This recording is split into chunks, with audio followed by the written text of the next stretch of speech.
Oh!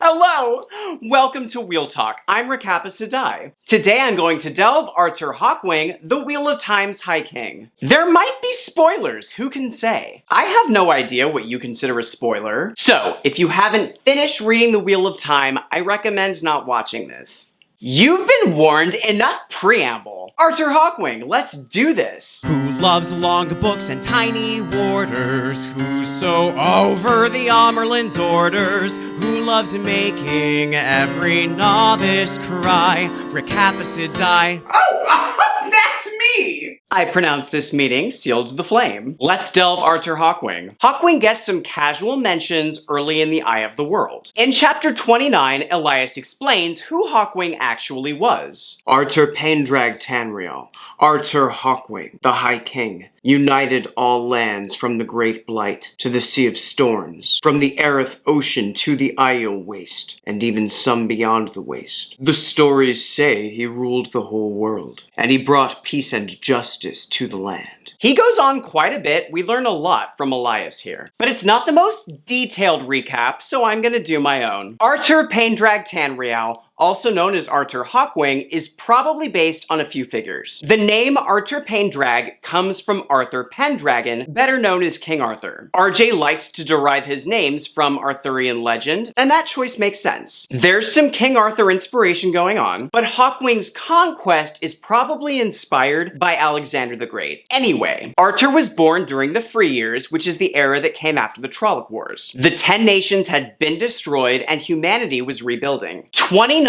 new nations rose, and Shandal was one of the smallest. Shandal was between the Aranan and the Alguenia, just south of Tarvalin, whatever it's called. It was surrounded by stronger nations, so Shandal was hardcore about its army. In the year 912, Artur Pendrag Tanriel was born. His parents were the king and queen of Shandal. Artur grew up studying combat. He becomes a soldier in Shandal's badass army and then a captain. He married Ameline Tagora and had 4 kids with her. In 939, Hawkwing's parents died of the Black Fever. He became king of Shandal. That same year, Gwer Amalasan declared himself the Dragon Reborn. Amalasan began conquering kingdoms, starting the War of the Second Dragon. This war established Hawkwing as one of the great captains. Amalasan, the false dragon, conquered over half the Westlands. The Aes Sedai organized armies to stop him. They were all defeated except the ones led by Tanriel. He earned the name Hawkwing because of how quickly he moved his armies. His sigil became a golden hawk in flight. In 943, at the Battle of Jolvain Pass, Hawkwing captured Gwer Amalasan. Apparently his tactics were amazing, but Hawkwing was also strongly Taviran. That probably helped. Hawkwing and his army brought Amalasan to Tarvalin, where he was gentled. You'd think the Aes Sedai would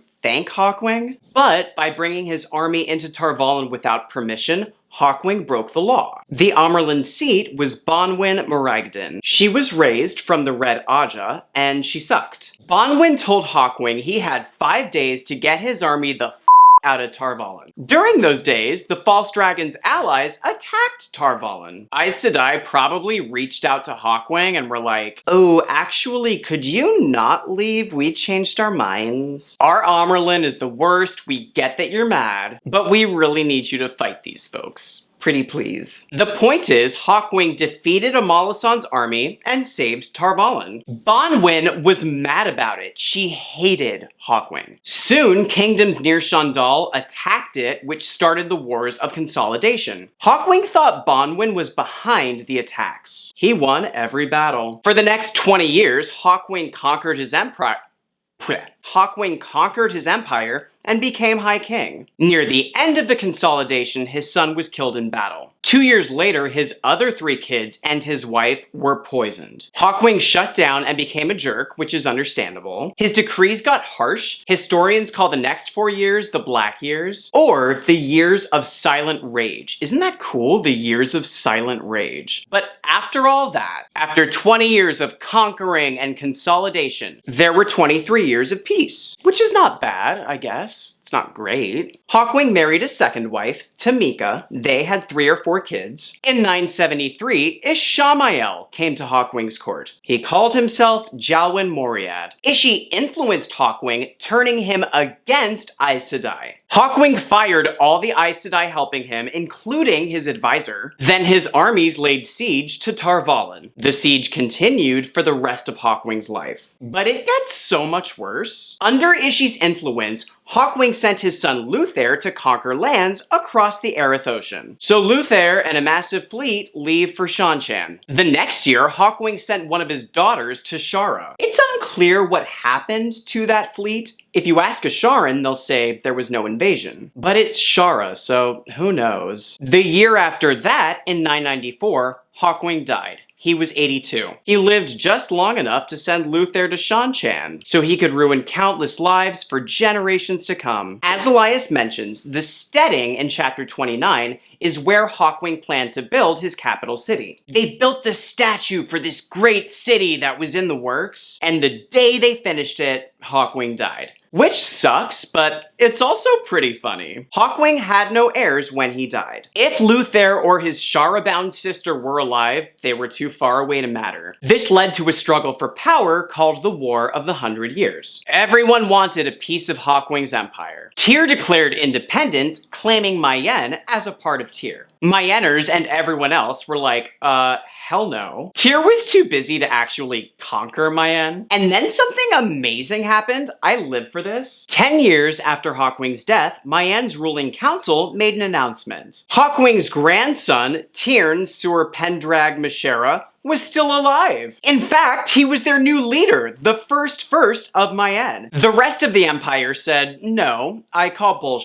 But Mayenne was like, seriously, you guys? Hawkwing's grandson was hiding this whole time. We found him in a closet, and now he's our leader. From now on, all of Mayenne's leaders will be descendants of Artur Hawkwing.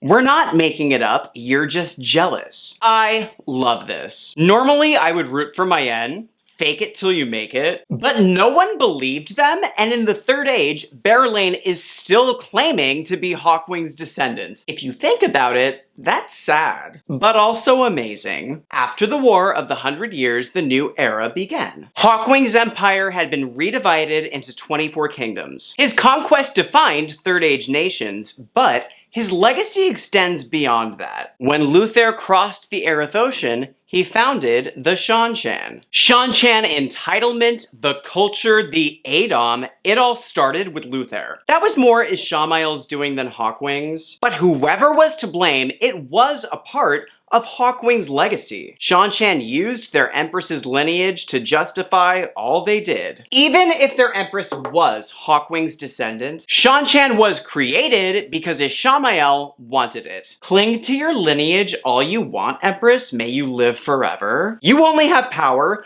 because the Forsaken wanted it that way. Before wrapping up, I should discuss Hawkwing's appearances in the books. He appears at Falma in The Great Hunt when Mat blows the Horn of Valir. Hawkwing shows up and teases Rand about girls, which is weird since they're both infinite years old. The heroes lay waste to the Seanchan, who are supposedly Hawkwing's descendants. Hawkwing doesn't care. Good for him for being able to just let that go, because his descendants suck. In the last battle, Ulver summons the Heroes of the Horn once more. Noel/Jane is the first to show up, but again, Hawkwing leads the army, and they win. Once the Heroes of the Horn show up, it's game over. Tell me I'm wrong. I won't mind because I'm not wrong. At the very end, when Mat tells Hawkwing to talk to Tuon, I'm supposed to think it's cute. I've even heard theories that Hawkwing is advising Tuon to nix the Adom. Bullshit.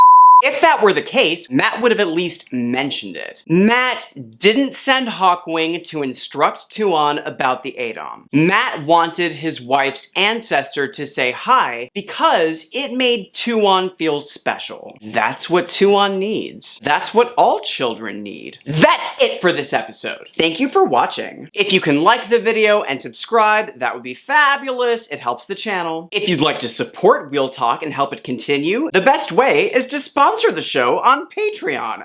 There's a link in the notes. All levels of contribution are fabulous. And if you're not listening to Tarvalin After Dark, which is a podcast I host with Nablus and Jess the Amerlin, no big deal, you're doing it wrong. We have fun. Why aren't you listening to Tarvalin After Dark? I'm having a hard time with that. If you're a Wheel of Time fan and you just don't do podcasts, it's time. Download Tarvalin After Dark, you're welcome. But enough of this outro! I've had enough! This content is so good, I hate to cut it off, but I have to. Until next time, walk in the light and keep it wheel.